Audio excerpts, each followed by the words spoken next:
Olá, eu tenho um pequeno aviso para dar. Em 2006, eu lancei o canal TV Barbante no YouTube. O YouTube tinha começado no final de 2005 e eu já no comecinho de 2006, eu já tinha um dos primeiros canais brasileiros no YouTube. TV Barbante era para falar de assuntos comerciais, assuntos de treinamento, de carreira, de palestras e tudo aquilo que envolve a minha profissão. Ele é um canal monetizado, ou seja, ele tem propagandas e eu ganho com a propaganda deles. Mas em 2008 eu lancei um outro canal chamado Evangelho em 3 Minutos. E esse canal eu achei por bem não monetizar para não ganhar dinheiro com ele. Para deixar gratuito, completamente gratuito, e também não ter o incômodo das propagandas no vídeo. Em 2014 eu comecei também a gravar vídeos do meu site O Que Respondi, no canal do mesmo nome. E ali, o canal chama-se Respondidas no YouTube. E também segui o mesmo princípio que eu apliquei no canal Evangelho em 3 Minutos, de não monetizar para não ter propaganda. Porém, tudo que é bom dura pouco, né? O YouTube agora em 2021 mudou as regras do jogo. Como eles lançaram aquele serviço que você aluga e elimina as propagandas dos vídeos, eles também decidiram colocar propaganda em todos os vídeos, independente de ser ou não monetizado. Então, por isso, eu decidi agora aplicar esses dois canais, do Evangelho em 3 Minutos e O Que Respondi, para serem monetizados, porque se eu não fizer isso, o YouTube vai pôr propaganda do mesmo jeito e ficar com 100% do ganho. Então, pelo menos, eu pego uma pontinha desse ganho aí para mim. Então, espero que vocês não se incomodem. Claro que vai ser mais chato ter propaganda na tela, mas o YouTube está fazendo o papel deles. Eles cederam esse serviço durante muitos anos, gratuitamente, e a plataforma é deles, então nós temos que dançar segundo a música que eles tocarem. Eles têm direito, eles são os donos. Ok? Espero que você tenha compreendido aí. Um grande abraço. Eu sou Mário Persona e essas são as respostas que eu dei aos que me perguntaram sobre a Bíblia.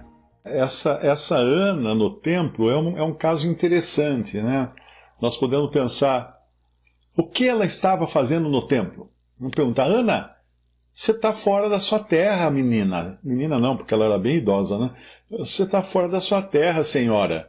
O que você está fazendo aí no templo? Porque Ana era da tribo, aqui fala que era viúva, era Ana, versículo 36, estava ali a profetisa Ana, filha de Fanuel, da tribo de Azer. A tribo de Azer ficava em outro lugar, não ficava ali. Ali era a tribo de Judá. E nós sabemos que teve a divisão de Israel e uma parte dos israelitas foram levados para outros lugares, né, das 12 tribos. Tem até um mapa aqui, onde seria a Fenícia, né, para o lado do mar Mediterrâneo. Azer fica beirando o mar, é a última lá em cima, né, beirando o mar, ao lado de Naftali e de Manassés. E Jerusalém fica longe de Azer. Bom, mas então a pergunta é, Ana, o que você está fazendo em Jerusalém? Em 2 Crônicas, capítulo 30. Bom, dando um resumo desse capítulo, né, Ezequias enviou mensageiros, lá no versículo 1, por todo Israel e Judá, e escreveu também cartas a Efraim e a Manassés, para que viessem à casa do Senhor em Jerusalém, para celebrarem a Páscoa do Senhor Deus de Israel.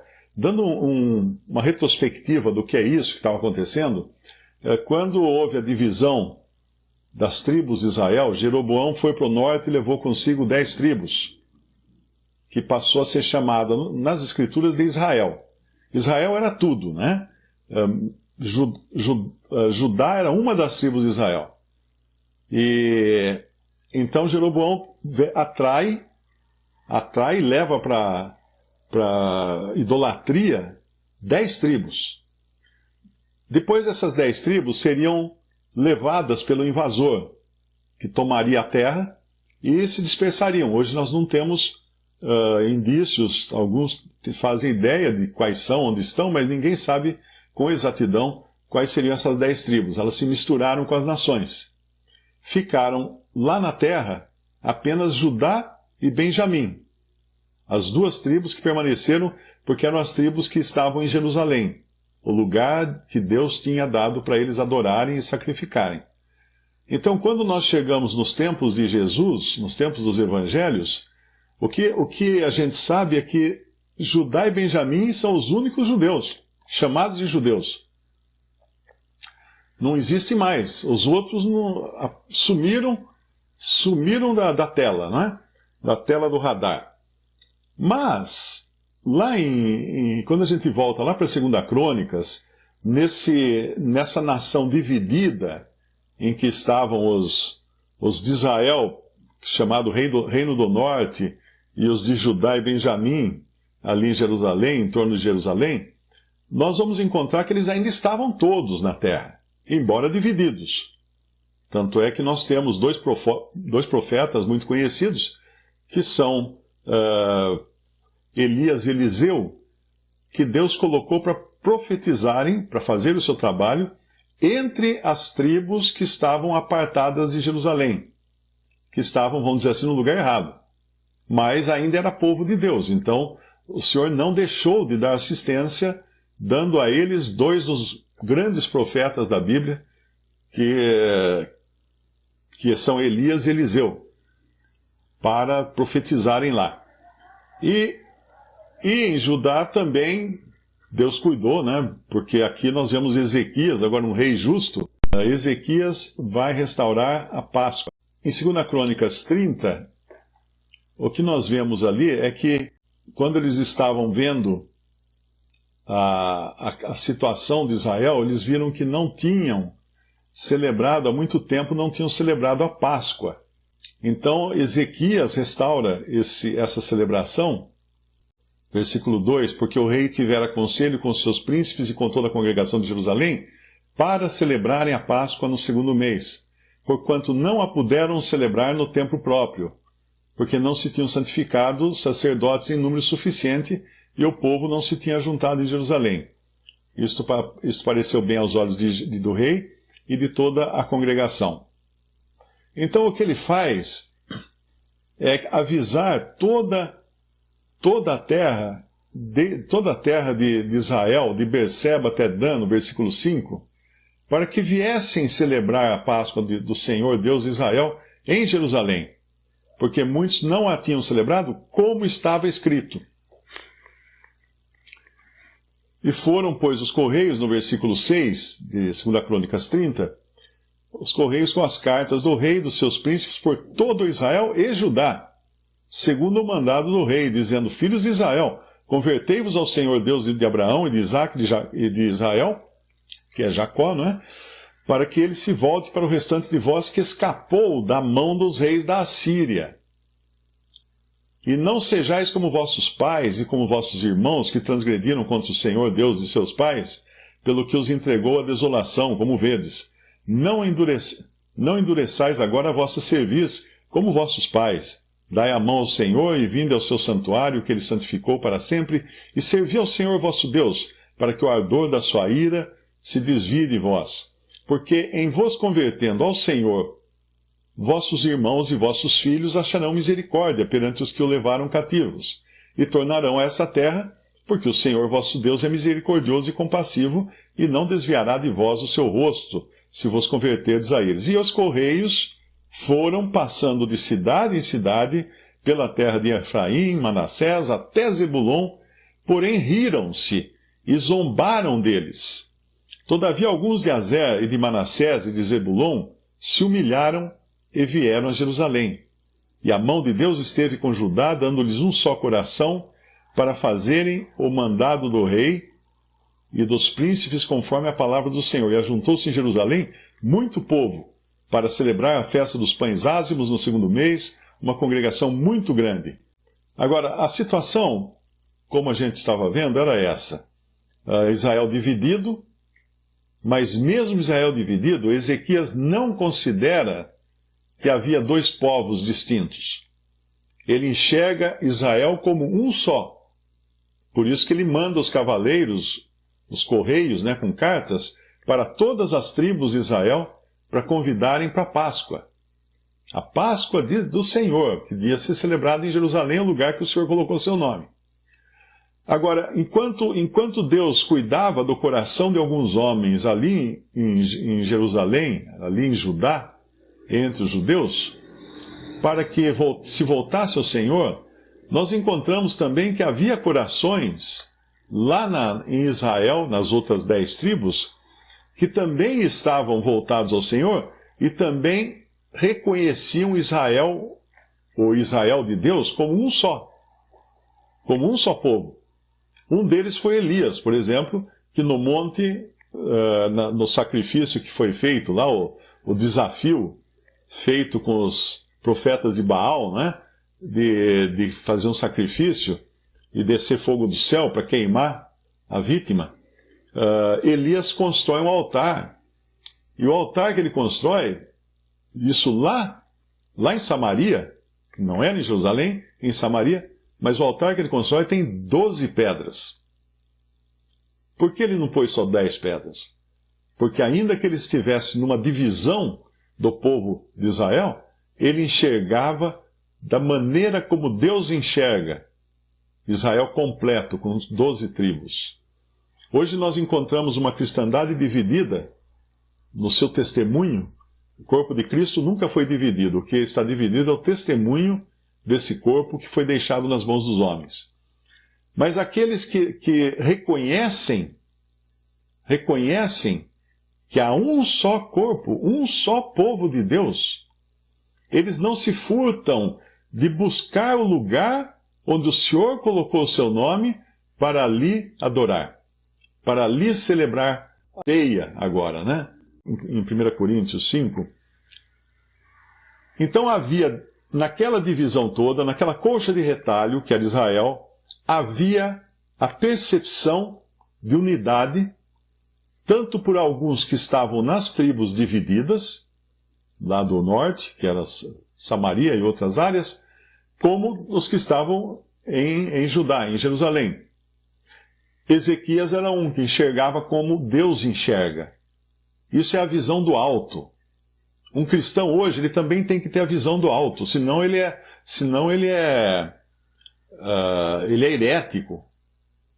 Se ele não tem a visão do alto, se ele enxerga tipo assim, a minha igreja, a minha congregação, a minha instituição, isso é não enxergar como Deus enxerga. O Senhor enxerga todo o corpo de Cristo como um só. Um só. Por isso que a ceia que nós celebramos tem quantos pães? Um. Esse um pão simboliza o quê? Um corpo. Ah, mas está tudo dividido, tem um monte de seitas, iluminações e tal. Para Deus, não.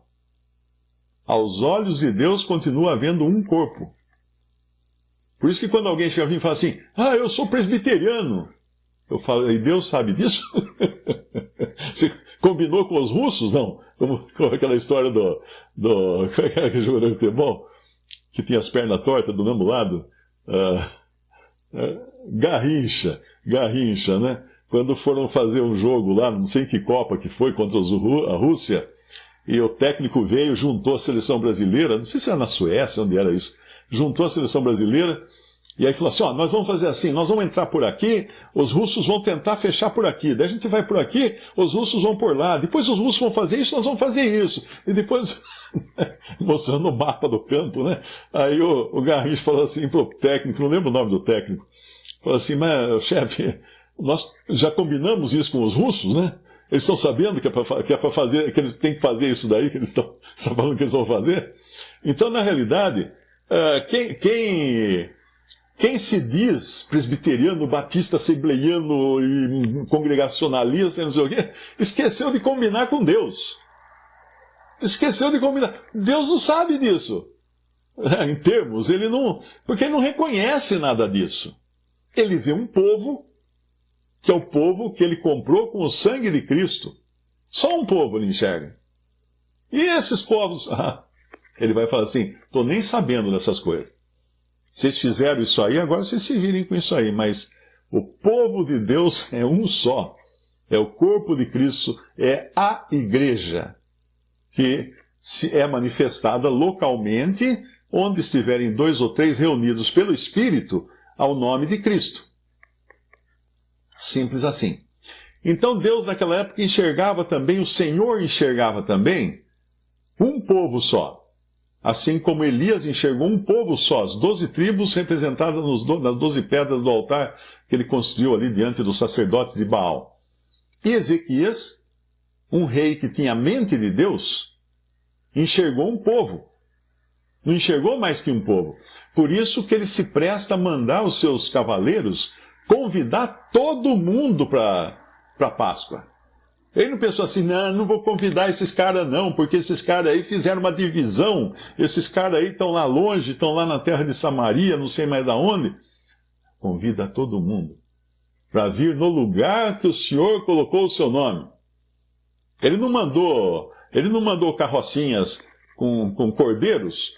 Vai lá para os que estão lá em Samaria, celebra a Páscoa com eles lá, e vai lá não sei o que, celebra a Páscoa com aquele lá, essa carrocinha vai para outro lugar, celebra a Páscoa cada um no lugar que eles estão, né? Não. A Páscoa tinha que ser celebrada em Jerusalém, e em Jerusalém era o lugar que Deus colocou seu nome, e ali deviam afluir todos. Mas quando ele faz essa proclamação, o que acontece? O que acontece lá no nosso capítulo de 2 Crônicas 30? Muitos zombavam, né? Estou tentando achar agora o versículo aqui. É o 10. Os correios foram passando de cidade em cidade. Olha, de cidade em cidade. Esses cavaleiros correram muita terra. De cidade em cidade, pela terra de Efraim e Manassés, até Zebulon. Porém, riram-se e zombaram deles. Eu acho que já ouvi essa história, sabe? Quando você diz para alguém que se diz cristão, fala assim, olha, Deus tem um lugar, o Senhor tem um lugar onde deve ser celebrada a sua ceia. E esse lugar é o nome do Senhor, não é qualquer outro nome. É o nome do Senhor. E ali é celebrada com um pão. Não é com 2, com 3, com meia dúzia, um pão. E o que acontece? Riram-se deles. Zombaram deles. Mas Deus sempre tem aqueles que também têm a visão do alto. E ali, no caso, são aqueles que estão em Azer, alguns de Azer, de Manassés, de Zebulon, se humilharam e vieram a Jerusalém.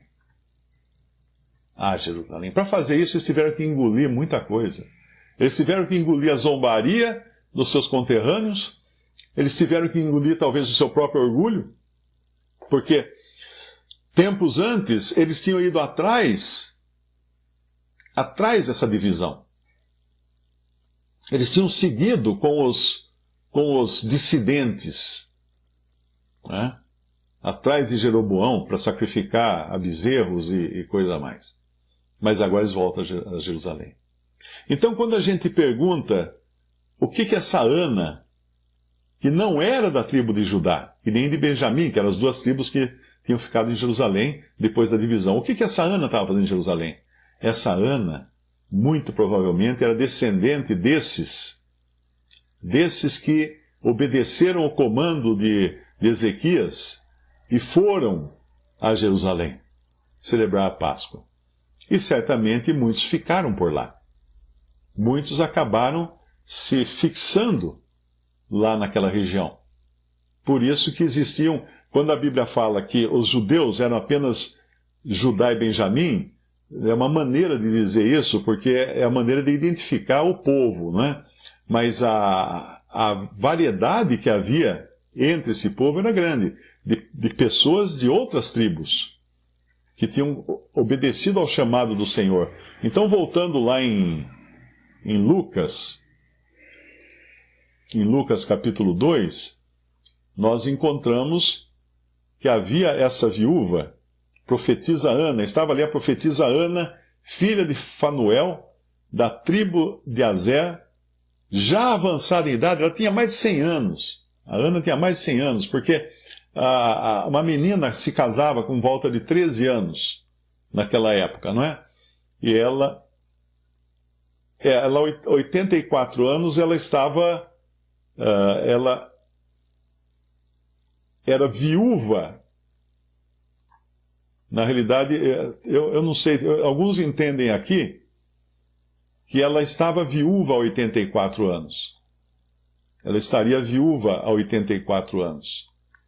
E que, juntando mais uns anos aí, que é o tempo de vida dela de casada, talvez ela ficou 7 anos, né?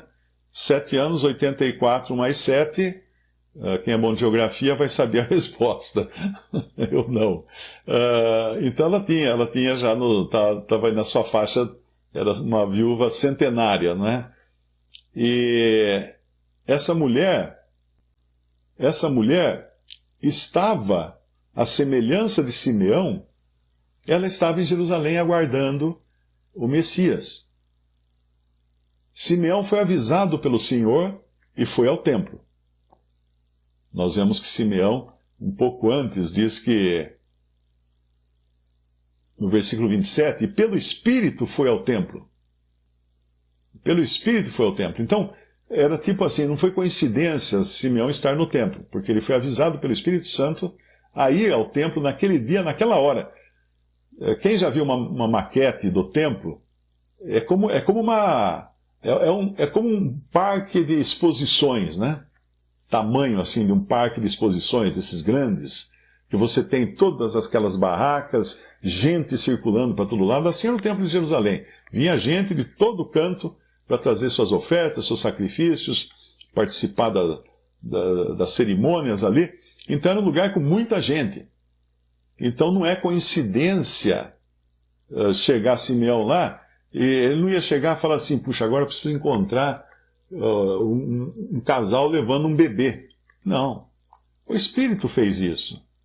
O Espírito faz, o Espírito dirige. Nós não vimos lá quando Lucas vai descrever, quando os discípulos perguntam ao Senhor onde ele queria que preparassem a ceia, o Senhor fala, vocês vão seguir um homem carregando um cântaro até uma casa, e é lá, o lugar é lá. Quem era esse homem carregando o cântaro? Era uma coisa inusitada, porque a mulher carregava cântaro. Então é uma figura para nós do Espírito Santo. Então quando o Espírito Santo dirige, ele dirige. Ele dirige, não tem o que duvidar. A vida do cristão é por fé. Não tem problema, não tem dificuldade. Os olhos da fé simplesmente se deixam levar pelo Espírito Santo de Deus. E ela então, eu creio que o Espírito Santo também a levou ao templo, né? Mas o texto bíblico diz que ela não se afastava do templo.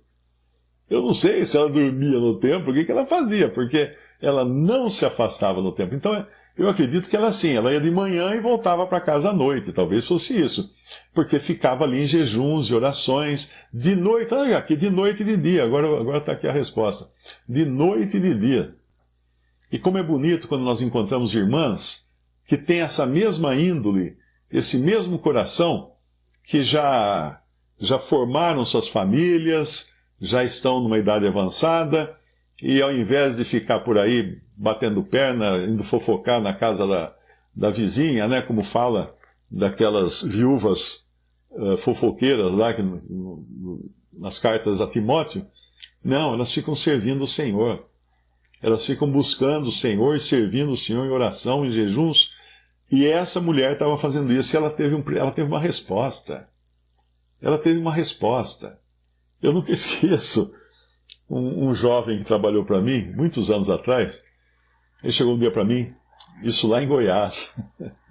Ele já trabalhou no sítio lá que eu tinha. Ele chegou para mim e disse assim, seu Mário, onde é que eu podia encontrar uma moça boa para casar, uma moça que seja crente, uma moça que seja uma mulher assim, que possa ser esposa, mãe dos meus filhos? Que sugestão o senhor dá para encontrar uma moça assim? Eu falei, o que você faz sábado, final de semana, o que você faz? Ah, eu vou no forró, eu vou lá no forró, eu não perco um forró, né? Então você não vai achar nunca essa moça boa, essa moça crente. Ela não está no forró. Você está no lugar errado.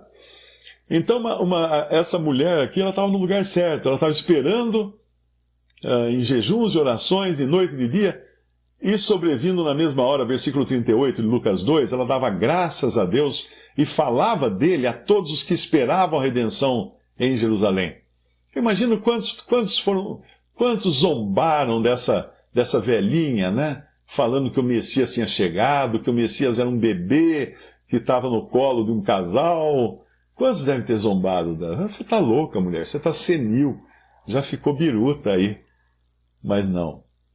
A fé e a direção do Espírito mostravam. Então aqui nós vemos que, no versículo 39, quando acabaram de cumprir tudo segundo a lei do Senhor, voltaram a Galiléia para a sua cidade de Nazaré. Imagina o coração de Maria e de José também, né? Depois dessa experiência que aconteceu aqui, e Maria aí guardando aquilo no coração, cada coisa que ia acontecendo, ela guardando no coração.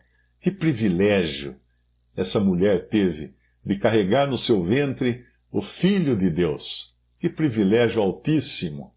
Muitas vezes a gente se depara aí com protestantes falando horrores de Maria, né? Porque às vezes a pessoa sem entendimento é a pior coisa que tem, né?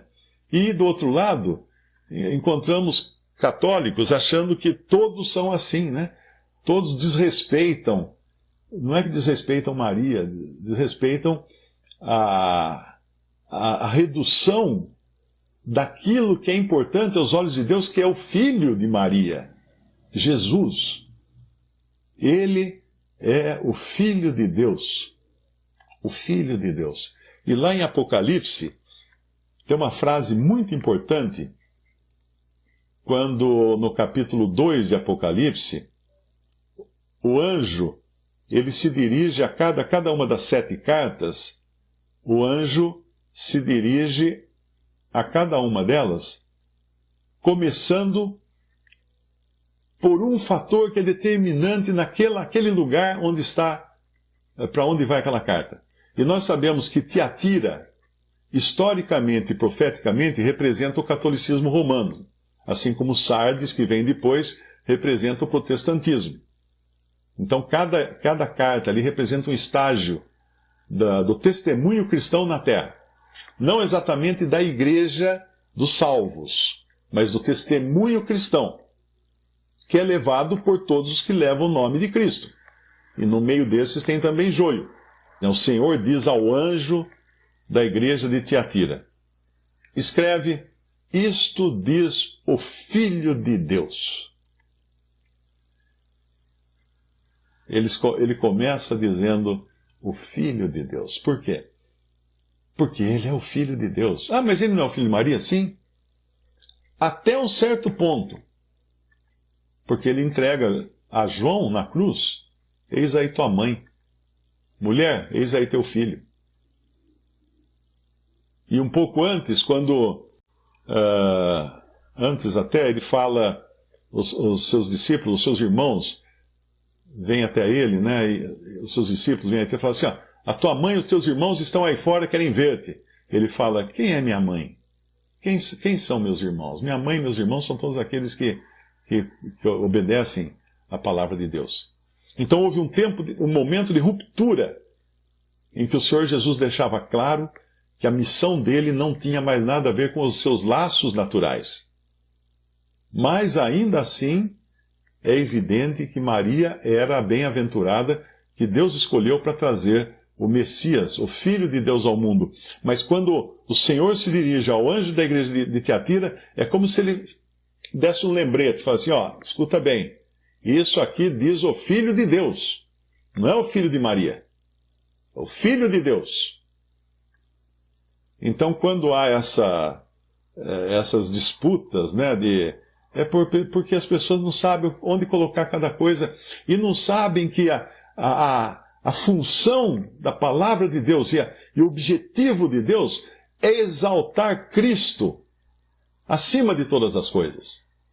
Existem homens, claro, que Deus usou de diversas maneiras, mas é Cristo o tema principal da Bíblia. Ele é o que deve ter a preeminência em tudo. Em tudo. Ainda que um dia Maria tenha levado no seu colo aquele bebezinho, chegou um momento em que não era mais Maria que cuidava do menino Jesus. Era o Senhor que iria salvar Maria, morrendo na cruz, para levar os pecados dela e de todos os que crescem nele. Mas aqui nós vemos então que termina essa visita de Jesus, de José e Maria ao templo, e eles retornam para Galiléia, né, para a cidade de Nazaré, e o menino crescia, no versículo 40, e se fortalecia em espírito, cheio de sabedoria, e a graça de Deus estava sobre ele. Visite respondi.com.br. Adquira os livros ou baixe e-books. Visite 3minutos.net. Baixe o aplicativo.